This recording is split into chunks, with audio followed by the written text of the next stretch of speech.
জাহাঙ্গীরনগর বিশ্ববিদ্যালয় সহ বিভিন্ন জায়গায় একদল কথিত সন্ত্রাসীরা এখানে হামলা চালায়। আমরা খুলনা বিশ্ববিদ্যালয়ের সাধারণ যারা শিক্ষক আমরা এর তীব্র নিন্দা এবং প্রতিবাদ জানাচ্ছি। আমরা বলতে চাই যে ছাত্রদের উপরে যে নির্বিচারে নির্মম যে অত্যাচার করা হয়েছে, নির্যাতন করা হয়েছে, আমার ছাত্রীদেরকে যে আক্রমণ করা হয়েছে, আজকে প্রশাসনে যারা আছেন আপনারা দ্রুত বিচার করুন এবং আমাদের ছাত্রদেরকে যারা আজকে রাজপথে আছে তারা যেন অতি দ্রুত বাসায় ফিরে যেতে পারে, শিক্ষা প্রতিষ্ঠানে ফিরে যেতে পারে, এজন্য প্রশাসনের সুদৃষ্টি কামনা করছি। এই আন্দোলন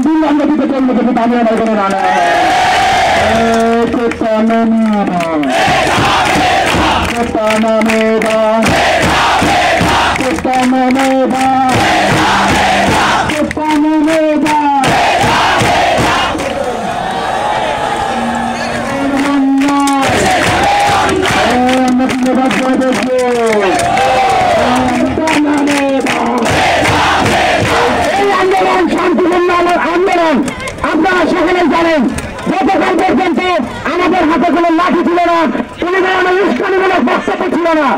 আমরা দেখেছি আমাদের বিশ্ববিদ্যালয়ের সামনে গভীর রাতে ছাত্রলীগ এসে উস্কানি দিয়ে গেছে, তাৎক্ষণিক আমরা আমাদের মিছিল বের করেছি, তারা রোজ দিয়ে পাল্লে দিয়েছে সেখান থেকে।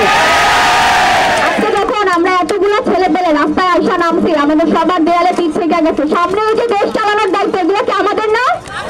মেধা ছাড়া আমি অযৌক্তিকভাবে আমার গুলামদের হাতে এই দেশটাকে তুলে দিতে পারি? আমাদের সবার মধ্যে কি অধিকার সচেতনতা আছে?